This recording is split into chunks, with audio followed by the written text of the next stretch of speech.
नमस्कार साथियों, online education के इस प्लेटफॉर्म पर मैं राजेश चौधरी आपका बहुत बहुत स्वागत और अभिनंदन करता हूं। दोस्तों, आज हम चर्चा करने वाले हैं बीएसटीसी में जो एक महत्वपूर्ण इंपॉर्टेंट सब्जेक्ट है, लगभग 150 नंबर का पार्ट है दोस्तों, जिसकी मैं बात करने वाला हूं। वो पार्ट है आपके दोस्तों टीचिंग एप्टीट्यूड वाला। इसकी यदि मैं बात करूं, ये शिक्षण अभिक्षमता करके नाम के एक आपको पोर्शन दिया हुआ है, जिसके 50 क्वेश्चन पूछे जाने वाले हैं। यदि नंबर ऑफ क्वेश्चन की बात करूं दोस्तों, 50 क्वेश्चन आपसे बीएसटीसी या डीएलईडी एग्जाम में, जिस एग्जाम की आप तैयारी कर रहे हो उसको बोलते हैं DLED, diploma in elementary education. प्रारंभिक शिक्षा में एक आप डिप्लोमा करोगे 2 वर्ष का, उसके लिए पहले एक एंट्रेंस एग्जाम देना है, जिस एग्जाम में आपको दोस्तों यहाँ पर एक टीचिंग एप्टीट्यूड करके एक पोर्शन दे रखा है। हालांकि ये जो पोर्शन है ना, ये साइकोलॉजी का पोर्शन है, मनोविज्ञान का एक भाग है, लेकिन हम इसकी बात करें तो आपसे एग्जाम में इसके 50 क्वेश्चन पूछे जाने वाले हैं। और 50 क्वेश्चन को यदि मल्टीपल 3 कर दोगे, क्योंकि प्रत्येक क्वेश्चन 3 नंबर का है, यदि मल्टीपल 3 करोगे तो दोस्तों लगभग 150 नंबर का मामला निकल के आता है। 150 नंबर कहीं ना कहीं टोटल 600 नंबर के पेपर में से यदि मैं 150 नंबर की चर्चा करता हूं तो कहीं ना कहीं 25% भाग है और एक इंपॉर्टेंट भाग है। आज हम इसी भाग को लेकर आपके सामने जुड़े हैं। यहां मैं आपके डीएलईडी में जितने भी टॉपिक्स आपके एग्जाम में पूछे जाने वाले हैं, उन टॉपिक्स की दोस्तों प्रीवियस ईयर के क्वेश्चन पेपर सॉल्व कराने वाला हूं। अच्छी महत्वपूर्ण टेस्ट सीरीज लेकर आया हूं मैं, जिसमें अच्छे अच्छे क्वेश्चन का समावेश है। आपके एग्जाम पैटर्न में जो क्वेश्चन पूछे जाते हैं, जो डेटाबेस क्वेश्चन के आधार पर नहीं है, व्यवहारिक क्वेश्चन है। जितने भी व्यवहारिक क्वेश्चन आपसे एग्जाम में पूछे जाते हैं दोस्तों, उन क्वेश्चन की एक सीरीज लेकर आया हूं। तो जितने भी विद्यार्थी जो डीएलईडी की तैयारी कर रहे हैं, जो जुड़ चुके हैं या जुड़ने वाले हैं आपके सहयोग से, उन सभी को सूचना पहुंचा दो कि एक बहुत महत्वपूर्ण सीरीज यूट्यूब पर आपके लिए दोस्तों मैं लेकर आया हूं। बहुत लाभ आपको मिलने वाला है सीरीज का। तो ज्यादा टाइम आपका बर्बाद नहीं करूंगा, सीधे मुद्दे की चर्चा करने वाले हैं। बहुत इंपॉर्टेंट सीरीज रहने वाली है। जैसे आज जो हमने देखो एग्जाम को टारगेट किया हमने बीएसटीसी 2025 को, ठीक है, ये मैं आपको अवगत करा चुका हूं। आज हम जिस टॉपिक की चर्चा करने वाले हैं वो रहेगा आपका शिक्षण अधिगम टॉपिक। कौन सा टॉपिक है साहब? शिक्षण अधिगम टॉपिक है। टीचिंग लर्निंग नाम का एक टॉपिक है, बहुत इंपॉर्टेंट टॉपिक है। लगभग ये दोस्तों जब मैं आप यदि बात करूंगा ना, तो सभी जितने भी टॉपिक, लगभग 7 टॉपिक आपके कोर्स में मेंशन है, आपके पाठ्यक्रम में समावेशित है। उनमें से सबसे महत्वपूर्ण टॉपिक है शिक्षण अधिगम। अधिगम के बारे में आपने सुना होगा, अधिगम का मतलब होता है सीखना और सिखाना। कई सिद्धांत हैं इसके बारे में, कई सारी थ्योरीज हैं, लेकिन उन थ्योरीज से हटकर हम यहाँ पर एग्जाम बेस्ड क्वेश्चन पर बात करने वाले हैं। तो आपके लिए दोस्तों एक महत्वपूर्ण प्रश्नोत्तरी रहने वाली है। प्रश्नोत्तरों के माध्यम से सीधा क्वेश्चंस की चर्चा करने वाले। लास्ट टाइम आपके पास बचा है लगभग 15 दिन आपके पास हैं, और 15 दिन में से दोस्तों लगभग यदि आप 10 या 12 दिन मेरे साथ सब्जेक्ट को पढ़ोगे तो आपको बहुत लाभ मिलने वाला है। ठीक है दोस्तों, ज्यादा समय बर्बाद नहीं करेंगे, सीधा क्वेश्चन की चर्चा करने वाले। मैं आपके सामने एक एक क्वेश्चन को यहाँ डिस्प्ले करूंगा, और एक एक क्वेश्चन को जैसे जैसे मैं आपके सामने डिस्प्ले कराता जाऊं, पहले आपको थोड़ा सा समय दूंगा, समय देने के बाद उस क्वेश्चन का आंसर बताऊंगा। तो एक एक क्वेश्चन को आपको दोस्तों यहाँ पर एकदम क्लियर तरीके से पढ़ना है, और एकदम बहुत ही महत्वपूर्ण सीरीज लेकर आया हूं। आज हम पहले टॉपिक की चर्चा करने वाले हैं। ये जो दोस्तों पहला टॉपिक है, ये आपके शिक्षण अधिगम, टीचिंग लर्निंग करके एक टॉपिक है, जिसमें 2 शब्द हैं। एक शब्द तो है शिक्षण और एक शब्द है अधिगम। शिक्षण का मतलब ये सीखने की एक प्रक्रिया है, और अधिगम का मतलब होता है सीखना है, सिखाना। तो इस टॉपिक की चर्चा करने वाले, क्वेश्चंस की चर्चा करने वाले। जैसे देखो, सबसे पहला क्वेश्चन आपके सामने यहाँ पर दिख रहा होगा। इसमें कहा गया शिक्षा का अति महत्वपूर्ण उद्देश्य। हो सकता है कई विद्यार्थियों को टेक्निकल इशू की वजह से साफ नहीं दिख रहा हो, तो आपके मोबाइल की क्वालिटी थोड़ी सी बढ़ा ले, बेहतर चीजें दिखेंगी। ये क्या कह रहा है, शिक्षा का अति महत्वपूर्ण उद्देश्य क्या है? भैया शिक्षा एक बालक को क्यों देनी चाहिए, इसका उद्देश्य क्या है? सबसे अति महत्वपूर्ण का मतलब होता है सबसे महत्वपूर्ण उद्देश्य क्या है। पहला ऑप्शन कह रहा है आजीविका कमाना। शिक्षा के माध्यम से बालक को आजीविका कमाने के लिए हम कार्य करते हैं, ठीक, अच्छी बात है। लेकिन और एक और बात बता देता हूं क्वेश्चन सीरीज चालू करने से पहले, ये जो सब्जेक्ट है ना दोस्तों, इस सब्जेक्ट में आपको सबसे पहले क्वेश्चन को पढ़ के चारों ही विकल्प की चर्चा करनी है। ये नहीं कि आनंद फानंद में एक को पढ़ लिया उसी को सही कर दिया, गलत। सबसे पहले चारों विकल्प की चर्चा करनी है। जैसे क्वेश्चन है शिक्षा का अति महत्वपूर्ण उद्देश्य क्या है, उद्देश्य बताना है आपको शिक्षा का। आजीविका कमाना, बच्चों के सर्वांगीण विकास की बात करना, पढ़ना या लिखना, बौद्धिक विकास की बात करना। यदि मैं इसमें से ऑप्शन नंबर 2 देखता हूं ना, तो ऑप्शन नंबर 2 बताता है कि बच्चे के सर्वांगीण विकास की चर्चा करनी है। और सर्वांगीण विकास का मतलब होता है एक बच्चे के मानसिक विकास की बात करो, एक मानसिक विकास को बढ़ाओ, एक बच्चे के शारीरिक विकास को बढ़ाओ, शारीरिक विकास की बात करो, बच्चे के सामाजिक विकास को बढ़ाओ, बच्चे के बौद्धिक विकास को बढ़ाओ। दोस्तों यही यदि मैं शब्द की बात करूं ना, सर्वांगीण विकास, तो ये कहीं ना कहीं बोल इंटायर बॉडी के विकास की बात करता है। तो शिक्षा का महत्वपूर्ण उद्देश्य क्या है? बालक का सर्वांगीण विकास करना। ठीक है, यहां पर ऑप्शन नंबर 2 क्लिक करेंगे अपन। आगे अगले क्वेश्चन पर चलते हैं। क्वेश्चन नंबर 2 क्या कहता है? क्वेश्चन नंबर 1 में शिक्षा का महत्वपूर्ण उद्देश्य क्या है? बालक का या बच्चों का सर्वांगीण विकास करना। क्वेश्चन नंबर 2 के बारे में कहें, क्वेश्चन नंबर 2 क्या कहता है? निम्नलिखित में से कौन सा कथन शिक्षण के बारे में सत्य नहीं है? ये कहा है शिक्षण के बारे में सत्य क्या नहीं है? शिक्षण में सुधार किया जा सकता है, शिक्षण में सुधार किया जा सकता है साहब। कहीं ना कहीं हम सुधार करते ही तो आए। हमने जब पहली क्लास में पढ़ाई की उसके बाद कुछ सुधार किए, कुछ गलतियां रही हमसे, दूसरी क्लास में सुधार किया, फिर तीसरी में सुधार किया। ऐसे शिक्षण की प्रक्रिया में सुधार किया जा सकता है, गुंजाइश रहती है हमेशा। दूसरा क्या कह रहा है? शिक्षण औपचारिक और अनौपचारिक प्रक्रिया। सही बात कह रहा है। शिक्षण हालांकि 3 प्रक्रिया है, शिक्षण 3 प्रकार का प्रकरण है। एक तो औपचारिक शिक्षण, एक अनौपचारिक शिक्षण, एक होता है निरौपचारिक। यदि उद्देश्य, समय, स्थान, नियम निश्चित है, औपचारिक, जैसे आप विद्यालय शिक्षा की बात करें, महाविद्यालय शिक्षा की बात करें। यदि उद्देश्य, स्थान, नियम और समय निश्चित नहीं है तो अनौपचारिक शिक्षण होगा, जैसे आप चलते चलते कोई ज्ञान प्राप्त कर लेते हैं। और निरौपचारिक शिक्षण होता है जब आपका उद्देश्य तो निश्चित है लेकिन उसके लिए समय निश्चित नहीं है, स्थान निश्चित नहीं है, नियमों के दायरे में बात नहीं होती। जैसे आप ऑनलाइन एजुकेशन के माध्यम से पढ़ते हो, पाठ्यक्रम तो आपका निश्चित हो गया लेकिन आपका समय निश्चित नहीं है, आपका स्थान निश्चित नहीं है जहां पढ़ना चाहो, तो ये निरौपचारिक शिक्षण होता है। तो शिक्षण औपचारिक अनौपचारिक होता है। ठीक है भैया, ये कह रहा है शिक्षण विज्ञान के साथ साथ कला है। शिक्षण विज्ञान और कला दोनों ही है। कला इस वजह से, ये यदि आप में कला नहीं होगी ना तो आप कार्य नहीं कर सकते। आए समझ में? ये कह रहा है शिक्षण अनुदेशन है, ये थोड़ा सा गलत है। ये इसके दायरे को कम करता है। अनुदेशन का मतलब होता है दायरे को घटाना, तो ऐसा नहीं। शिक्षण से तो दोस्तों व्यापकता आती है। तो यहाँ पर जो सबसे मुझे इनमें सबसे गलत कथन लगता है ना, जो सत्य नहीं है, वो क्या कहता है? शिक्षण अनुदेशन नहीं है साहब। शिक्षण के बारे में शिक्षण अनुदेशन है, ये गलत है, जबकि ये दायरा को कम करता है। शिक्षण अनुदेशनात्मक नहीं है। आगे चले, ये क्या कहता है? इसने कहा है शिक्षण अनुदेशन है, ये सत्य नहीं है, गलत कथन है। आगे चलें, ऑप्शन नंबर, क्वेश्चन नंबर 3 क्या कहता है? क्वेश्चन नंबर 3 के बारे में चर्चा करें। एक विद्यार्थी की शिक्षण में अधिक से अधिक भागीदारी निम्नलिखित में से किस विधि द्वारा संभव है? एक बालक को आप पढ़ाते हो तो शिक्षण में उसकी ज्यादा से ज्यादा भागीदारी कैसे हो सकती है? आप कौन सी विधि का उपयोग करते हो? यदि आप व्याख्यान विधि का उपयोग करवाते हो बालक, तो व्याख्यान विधि में तो बालक केवल व्याख्या करता रहेगा। आया समझ में? दूसरा है आप पाठ्य पुस्तक विधि से आप पढ़ाते हो, पाठ्य पुस्तक विधि के आधार पर आप समझाते हो कि भैया किताब लो, किताब से पढ़ लो। ठीक है। तीसरा कहता है श्रव्य दृश्य सामग्रियों के आधार पर, आप कोई वीडियो गेम दिखा दो, या आप ऐसा करते हो किसी भी डिस्प्ले पर कोई चीज आपको पढ़ाते हो, जैसे ऑनलाइन एजुकेशन के माध्यम से पढ़ते हो, आप देखते हो भी सुनते हो भी। ठीक है। एक होता है भैया वार्तालाप विधि के माध्यम से। तो सबसे ज्यादा भूमिका किसमें रहेगी? आप बच्चे से क्वेश्चन करो, बालक आपको जवाब देगा, बालक क्वेश्चन करेगा, आप जवाब दो। तो एक वार्तालाप का जो कोऑर्डिनेशन होता है ना, इसके आधार पर बालक की सबसे अधिक भूमिका की बात कर रहा है। सबसे ज्यादा भागीदारी किस विधि से संभव होगी? तो दोस्तों ये कौन सी विधि है? वार्तालाप। ऑप्शन नंबर 3 करेक्ट है। अब देखो यहाँ विधियां तो तीनों ही सही है। व्याख्यान विधि में हालांकि अध्यापक व्याख्या करता है, ज्यादा अच्छी नहीं, लेकिन विधि तो है। पाठ्य पुस्तक विधि में, पुस्तक विधि में बालक को पुस्तक के माध्यम से पढ़ाया जा रहा है, विधि तो है। श्रव्य सामग्रियों के माध्यम से पढ़ाया जा रहा है, विधि तो है। लेकिन सबसे भागीदारी बच्चे की बात की है, सबसे ज्यादा भागीदारी किस विधि से होगी? तो दोस्तों वार्तालाप विधि में बालक की सबसे ज्यादा भागीदारी रहती है। अगला क्वेश्चन क्या कहता है? क्वेश्चन कह रहा है यदि कोई बच्चा विद्यालय में हमेशा देर से पहुंचता है, आप विद्यालय के शिक्षक हो और ऐसा होता है आपकी कक्षा में कोई बालक हमेशा ही देरी से पहुंचता है, तो आप क्या करोगे? ये क्वेश्चन आपसे पूछा गया कि आप क्या करेंगे। इसके ऑप्शन की चर्चा करते हैं। ऑप्शन नंबर 1 क्या कहता है?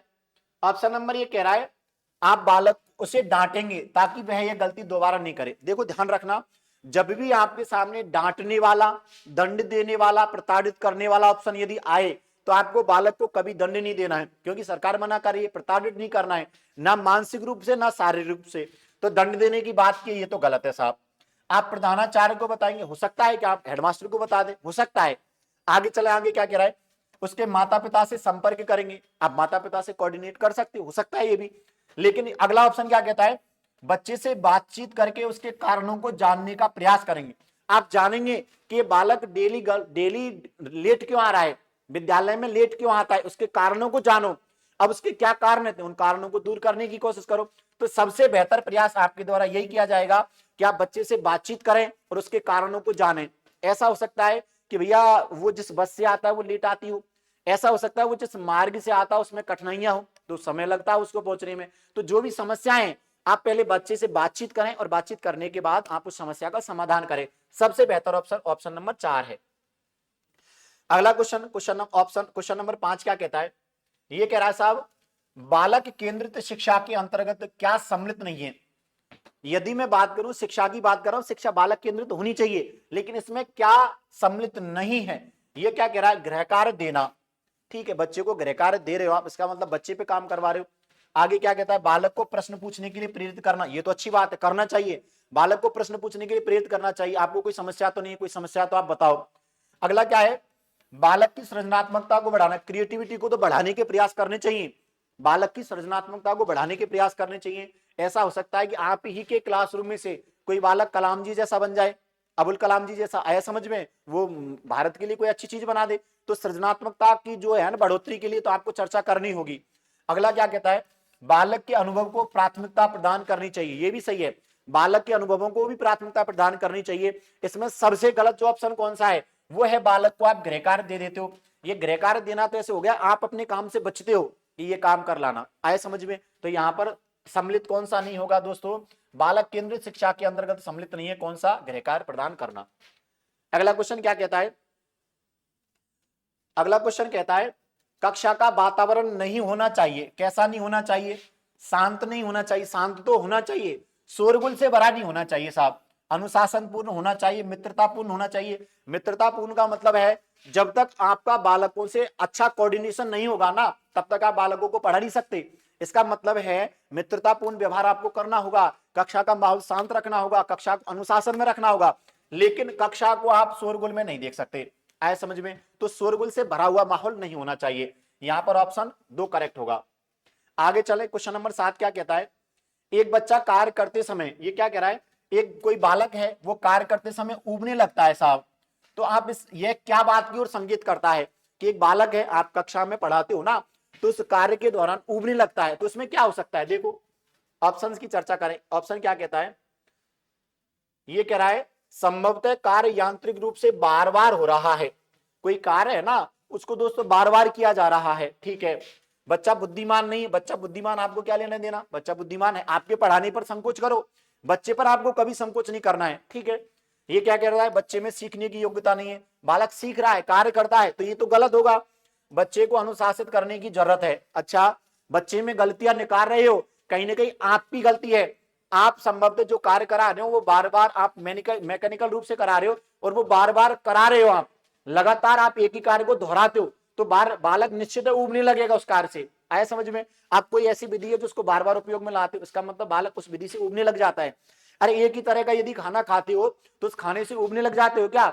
उबदे हो ना, चाहे कितना ही अच्छा पकवान बना ले, रोज घर में मान लो वही पकवान बनता है, चाहे आपका फेवरेट पकवान हो, एक बार आप उससे भी उबने लग जाते हो। इसका मतलब है बालक के सामने यदि किसी भी कार्य को भले आप मैकेनिकल रूप से कर रहे हो, यांत्रिक रूप से कर रहे हो, यदि बार बार करोगे ना तो निश्चित है बालक उबने लगेगा।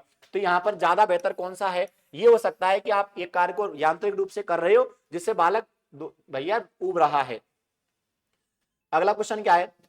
अगला क्वेश्चन कहता है बालक के बुनियादी स्तर के लिए, क्या कहता है? बुनियादी स्तर पर मातृभाषा में शिक्षा देना बेहतर है, क्योंकि बालक को है ना बुनियादी शिक्षा महात्मा गांधी के द्वारा लाई जाती है लगभग 1937 ईस्वी में दोस्तों, वर्धा शिक्षा योजना के दौरान। यदि मैं कहूं तो वो कह रहा है कि बालक को मातृभाषा में शिक्षा देनी चाहिए। बेहतर क्यों है? क्योंकि बच्चों में आत्मविश्वास का विकास करेगी। अच्छी बात है, यदि मातृभाषा में शिक्षा दोगे ना तो बच्चों का आत्मविश्वास बढ़ता है। बच्चे जिस भाषा में आज तक सीखते आए चीजों को, यदि उसी भाषा में सिखा दोगे, मम्मी की भाषा है, पिताजी की भाषा है, परिवार की भाषा, यदि उसमें सिखाओगे ना तो बालक आत्मविश्वास अर्जित करता है। अच्छा ऑप्शन है। और चलो ये हो सकता है भैया आगे, लेकिन बेहतर बताना है, अधिगम को सरल बनाएगी मातृभाषा, निश्चित है बालक के अधिगम को सरल तो बनाएगी भैया। जिस भाषा में बालक आज तक सीखता आ रहा है, आज तक कहीं ना कहीं जिस परिवेश में रहा है, यदि उसी परिवेश की भाषा का उपयोग करके आप बालक को सिखाओगे तो ये तो बालक को मजे की बात हो जाएगी, बालक को सरलता होगी सीखने में। देखो ऑप्शन तो ये भी सही है। अगला ऑप्शन क्या कहता है? बौद्धिक विकास में सहायता करेगी, उस बालक की जो मेमोरी है ना उसको बढ़ाएगी। अच्छी बात है, बौद्धिक विकास में क्या करेगी? सहायता, मतलब ये भी हो सकता है। ये क्या कह रहा है? प्राकृतिक वातावरण में बच्चे को सीखने में सहायता करेगी, ये ज्यादा सही है। यदि दोस्तों आप कहीं ना कहीं बच्चे को मातृभाषा में पढ़ाओगे ना तो वो पूरा प्राकृतिक वातावरण, आत्मविश्वास बढ़ाएगा, अधिगम को सरल बनाएगा, बौद्धिक सहायता करेगा। तो निश्चित है सबसे बेहतर कौन है, बेहतर के बारे में पूछा है। तो यदि बच्चे को आप मातृभाषा में पढ़ाओगे ना तो बच्चे को सीखने में ये क्या करती है भैया, सहायता। जब सहायता करेगी विकास बढ़ेगा, सरलता होगी और ये सहायता अपने आप करेगी। बात समझ में आई क्या? तो ऑप्शन नंबर कौन सा करेक्ट है? ऑप्शन नंबर 4 करेक्ट है। इसके बाद क्वेश्चन नंबर 9 की चर्चा करते हैं। क्वेश्चन नंबर 9 क्या कहता है, एक बच्चा कक्षा में प्राय प्रश्न पूछने में, क्या कह रहा है, बच्चा कक्षा में प्रश्न पूछने में उचित रूप से, ये क्या कह रहा है, एक बच्चा कक्षा में प्राय प्रश्न पूछता है, उचित रूप में इसका अर्थ क्या होगा? एक बच्चा है आपकी कक्षा में प्रश्न पूछता है, तो आप सब इसका अर्थ क्या समझोगे? तो क्वेश्चन क्या कह रहा है, वह शरारती है। बालक प्रश्न पूछता है, इसका मतलब ये नहीं कि शरारती है, तो ये तो गलत है। वह अधिक जिज्ञासु है, वो हो सकता है। बालक यदि किसी में प्रश्न पूछने की ललक है ना तो वो कहीं ना कहीं चीजों को जानना चाहता है, उसमें जिज्ञासा है, इसका मतलब वो क्या है, जिज्ञासु है। वह असामान्य बालक है, या आप कैसे कह सकते हो, प्रतिभाशाली तो हो सकता है, लेकिन जो बालक जिज्ञासु है ना वो जरूरी नहीं है कि प्रतिभाशाली हो। कभी कभी आपने देखा होगा आपकी कक्षा में एक सामान्य बच्चा भी क्वेश्चन पूछता है, क्यों? क्योंकि उसके अंदर उस क्वेश्चन की जिज्ञासा है, जानने की इच्छा को जिज्ञासा कहा जाता है। तो बालक यदि प्रश्न पूछता है ना तो उसके मन में जानने की इच्छा है, इसका मतलब वो बालक क्या है भैया, अधिक जिज्ञासु है। तो यहाँ ऑप्शन नंबर 2 करेक्ट होगा। आया समझ में? अगला क्वेश्चन, क्वेश्चन नंबर 10 की चर्चा करते। क्वेश्चन नंबर 10 कह रहा है, शिक्षण कार्य प्रारंभ करने से पूर्व शिक्षक को क्या करना चाहिए? शिक्षण कार्य जब आप प्रारंभ करो ना तो उससे पूर्व आपको क्या करना चाहिए, शिक्षक को क्या करना चाहिए? क्या कह रहा है देखो, छात्रों को खड़ा करना चाहिए, छात्रों को मानसिक रूप से तैयार करना चाहिए। पढ़ने के लिए बालकों को मानसिक रूप से तैयार करना होगा। यदि आप कक्षा में पढ़ाने जाओगे ना तो सबसे पहले बालकों को आपकी तरफ बनाना होगा, मानसिक रूप से तैयार करना होगा। देखो भैया आज हम इसकी चर्चा करने वाले, इसके बारे में कौन कौन जानता है, कोई भी टॉपिक है, जैसे मान लो मैंने अभी स्टार्ट किया शिक्षण अधिगम, तो मुझे चर्चा करनी चाहिए थी कि आप इस टॉपिक के बारे में क्या क्या जानते हो। जो आप जानते हो उसको मैं पूछता, फिर इस टॉपिक के बारे में मैं बताता, तो वो ज्यादा बढ़िया होता। लेकिन अब क्या मैं प्रश्नोत्तरी सीरीज लेकर आया हूं, इस वजह से इस तरीके से नहीं पढ़ा पाया। जबकि ज्यादा बेहतर यही है कि आपको पहले मानसिक रूप से तैयार करूं मैं। जो मैंने भूमिका बनाई ना कि देखो ये क्वेश्चन है, इतने क्वेश्चन आने वाले हैं, इतने टॉपिक का समावेश है, इसमें से दोस्तों सबसे ज्यादा अच्छा टॉपिक, सबसे ज्यादा जो क्वेश्चन आएंगे वो शिक्षण अधिगम में इस टॉपिक की चर्चा करने वाले। तो मैंने पहले आपको उस टॉपिक के लिए मानसिक रूप से तैयार किया। सबसे बेहतर विकल्प यही होना चाहिए, छात्रों को मानसिक रूप से तैयार करेगा। श्यामपट साफ करोगे, यदि श्यामपट साफ नहीं तो उसको तो पढ़ाने जाओगे तो साफ तो करना ही है। ठीक है, अगला जो भी ऑप्शन है, एक बार ऑप्शन नंबर 4 भी देख लेते हैं। ऑप्शन नंबर 4 क्या कहता है, ये क्या कहता है, छात्रों को चुप रहने के लिए। ये अलग ही बात है, छात्रों को चुप रहने के लिए क्या कहोगे? छात्र तो जैसे ही आप जाओगे छात्र अपने आप चुप हो जाते। यदि कक्षा का वातावरण आपको अच्छा बनाना है ना तो सबसे ज्यादा जरूरी होगा पढ़ाने से पहले बालकों को मानसिक रूप से तैयार करो। आप बालकों को उस बिंदु की तरफ खींच कर लाओ, आप बालकों को जिस बिंदु को पढ़ाना चाहते हो उस बिंदु की तरफ खींच के लाओ, मानसिक रूप से तैयार करो। आए समझ में? तो यहाँ पर ऑप्शन नंबर 2 करेक्ट था। क्वेश्चन नंबर 11 की चर्चा करें। क्वेश्चन नंबर 11 क्या कहता है, क्वेश्चन नंबर 11 कह रहा है, एक प्रतिभाशाली अध्यापिका होने के लिए यह महत्वपूर्ण है। यदि आप प्रतिभाशाली अध्यापिका बननी चाहती हो ना तो आपके लिए क्या महत्वपूर्ण होगा, ये आपसे पूछा जा रहा है। पुस्तक से उत्तर लिखवाने पर बल दें। आप पुस्तक से उत्तर लिखवा दो कि इसका समाधान ये होगा, इसका समाधान ही होगा, ये तो ज्यादा सही नहीं। समूह गतिविधि के बजाय वैयक्तिक अधिगम पर ध्यान दें। विद्यार्थियों के द्वारा प्रश्न पूछने के कारण उत्पन्न व्यवधानों की अनदेखी करें। अनदेखी तो कभी नहीं करनी है, बालक के प्रश्नों की अनदेखी कभी नहीं करनी है। प्रत्येक बच्चे से संपर्क में रहना चाहिए, ये ज्यादा सही है। देखो समूह गतिविधि के अनुसार वैयक्तिक का मतलब होता है ग्रुप शिक्षा के अलावा आप यदि एक एक बच्चे को पढ़ाओगे तो ज्यादा बेहतर थोड़ी है, ये तो संभव ही नहीं है। लेकिन ये कह रहा है आप प्रत्येक बच्चे के संपर्क में रहें, प्रत्येक बच्चे से कोऑर्डिनेशन करते रहें। आपको पढ़ने में क्या क्या समस्या आ रही है, आपको ये होना चाहिए कि आप प्रत्येक बालक जिस कक्षा में आप पढ़ाने जाते हो ना तो उस कक्षा के प्रत्येक बालक से आपका संपर्क होना चाहिए। किस किस बालक को क्या क्या समस्याएं आती है, पढ़ने में कैसा है, इन पूरी बातों का पता आपको कैसे चलेगा, क्योंकि आप प्रत्येक बच्चे से क्या बनाओगे, संपर्क बनाओगे। ठीक है साहब, तो यहां ज्यादा बेहतर ये है।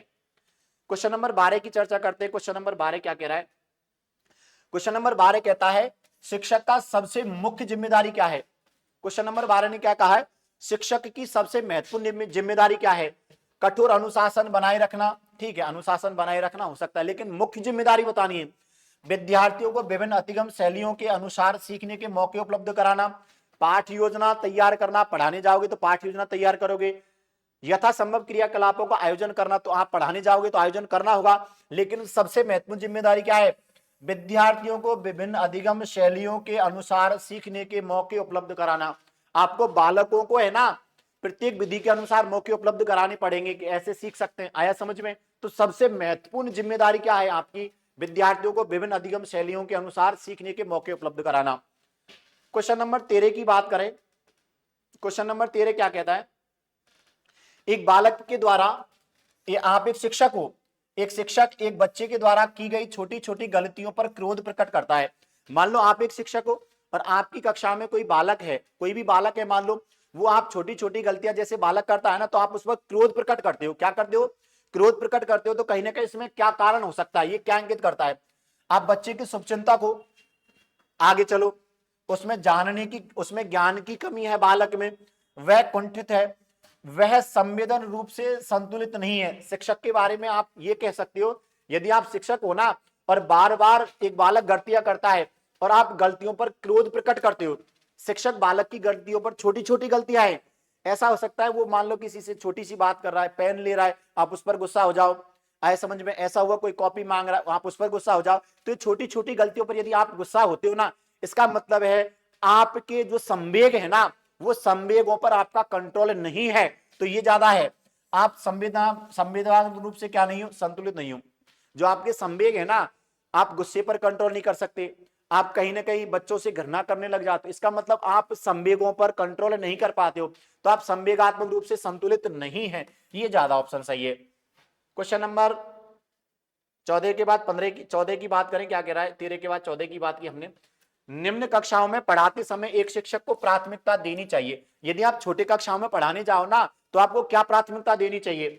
व्याख्यान विधि पर व्याख्या करोगे ना, तो व्याख्यान विधि उच्च शिक्षण के लिए। जब आप डिग्रियों के लिए पढ़ाई करोगे ना, तब व्याख्यान विधि चलती है। ये क्या कह रहा है? कार्य देकर कोई भी प्रोजेक्ट, दत्त कार्य का मतलब होता है प्रोजेक्ट वर्क। ये फाइल बनाने वाला जो काम है ना, ये दत्त कार्य कहा जाता है। कहानी देखो, छोटे बच्चों को जब पढ़ाने जाओ ना, तो कहानियों के माध्यम से पढ़ाओ। छोटे बच्चों को ना कहानियों के माध्यम से ज्यादा बेहतर समझ में आता है। इसका मतलब कैसे पढ़ाएंगे? कहानी कथन विधि के माध्यम से। ठीक है, ऑप्शन नंबर 3 ज्यादा सही है। समूह चर्चा भी हो सकता है, लेकिन ज्यादा बेहतर कौन सा है? कहानी के बारे में। एक अच्छे शिक्षक का महत्वपूर्ण गुण क्या है? अच्छे शिक्षक का महत्वपूर्ण गुण क्या होगा? विषय वस्तु का पूर्ण ज्ञान होना चाहिए। ठीक है बात। अच्छा संप्रेषण होना चाहिए।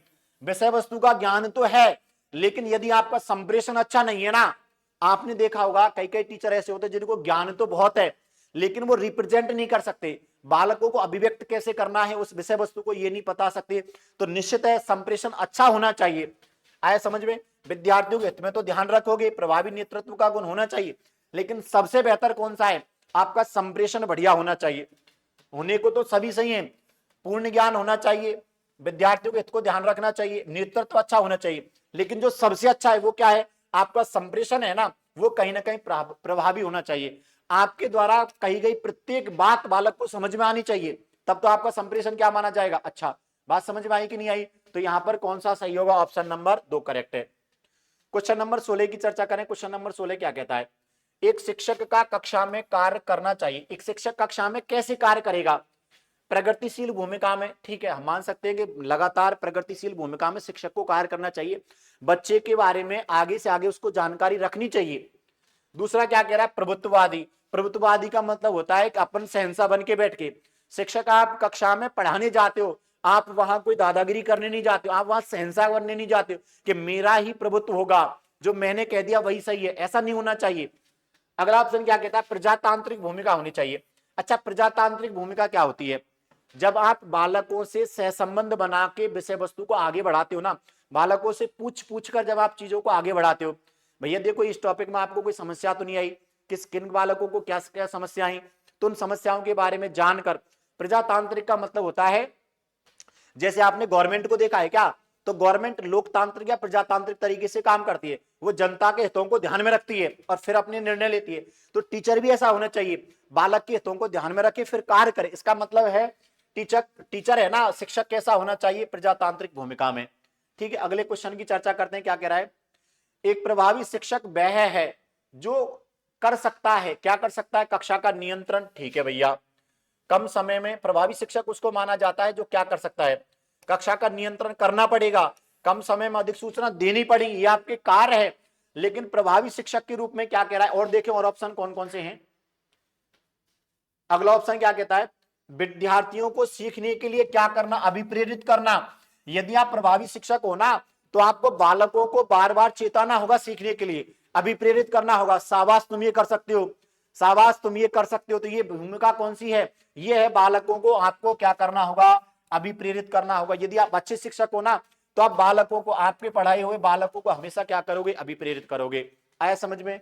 अगले क्वेश्चन की मैं बात करता हूं। अगला क्वेश्चन, क्वेश्चन नंबर 18 क्या कहता है, निम्न में से कौन से अच्छे शिक्षण की विशेषता नहीं है।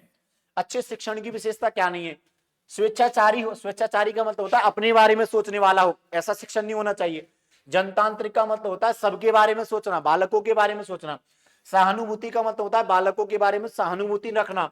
वांछित सूचनाएं देना मतलब छोटी छोटी सूचनाएं देना, तो ये तो होना चाहिए, जनतांत्रिक, सहानुभूतिपूर्ण और वांछित सूचना देने वाला होना चाहिए। लेकिन स्वेच्छाचारी नहीं होना चाहिए कि अपने बारे में ही सोचे। ऐसा कोई ना तो शिक्षण होना चाहिए, ना ही ऐसी शिक्षण प्रक्रिया होनी चाहिए। बात समझ में आई। क्वेश्चन नंबर 19 क्या कहता है,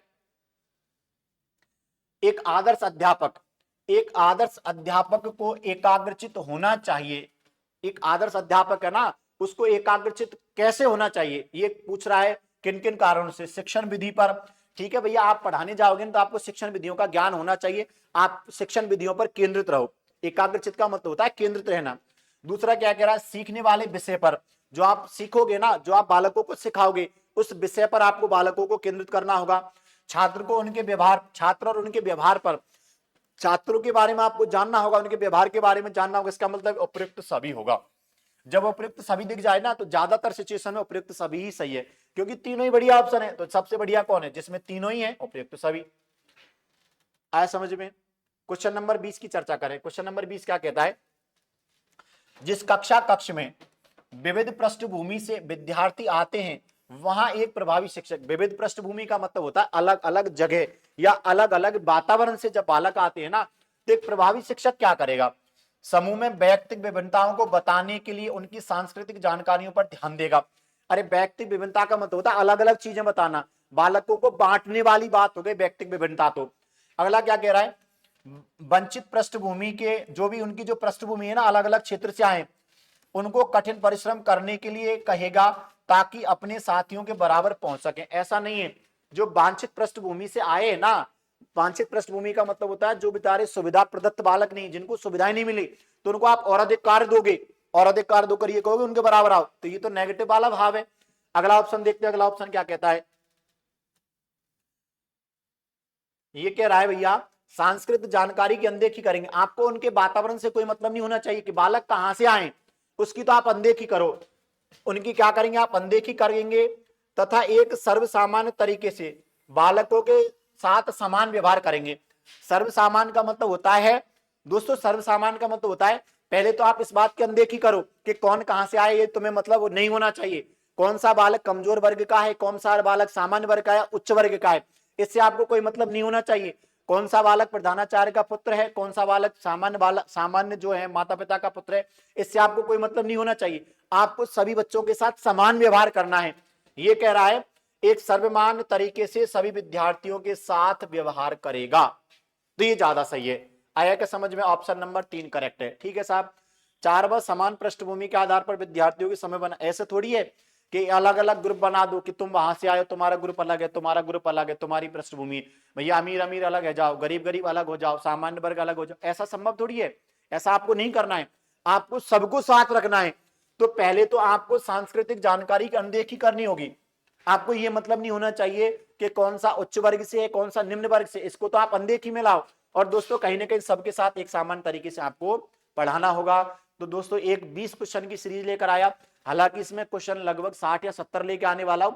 अधिगम से संबंधित आज हमारी पहली क्लास है, और पहली क्लास में जितना संभव हो सका ना, मैंने आपको व्यवहारिक क्वेश्चनों से जोड़ा है, और ऐसे ही व्यवहारिक क्वेश्चन आपके एग्जाम में पूछे जाते हैं। तो दोस्तों ज्यादा से ज्यादा आपको जुड़ने के लिए सबसे पहले तो चैनल को सब्सक्राइब करना होगा, जिससे आगामी क्लास का आपके पास नोटिफिकेशन आ जाए। और यदि आपके मन में कोई भी शंका या समस्या है, आपके मन में कोई भी क्वेश्चन चल रहा है तो आप दोस्तों कमेंट बॉक्स में कमेंट करके निश्चित है अपने जो भी क्वेश्चन है उसका समाधान प्राप्त कर सकते हैं। यदि मेरा वीडियो जो भी आपको कंटेंट मैंने प्रोवाइड करवाया है यदि आपको अच्छा लगा है तो आपको निश्चित रूप से लाइक करना है और ज्यादा से ज्यादा विद्यार्थियों को क्लास से जोड़ना है, तो आपको ज्यादा से ज्यादा क्लास को शेयर करना है। ठीक है विद्यार्थियों, ठीक है दोस्तों, आपका जुड़ने के लिए बहुत बहुत धन्यवाद। जय श्री श्याम। मिलते हैं अगली वीडियो में, और जब अगली वीडियो क्लास लेकर आऊंगा ना मैं, तो अधिगम से संबंधित अगले क्वेश्चंस की चर्चा करने वाले हैं जिसमें अच्छे अच्छे क्वेश्चन लेकर आऊंगा। ठीक है दोस्तों, आपका जुड़ने के लिए बहुत बहुत धन्यवाद। जय श्री श्याम।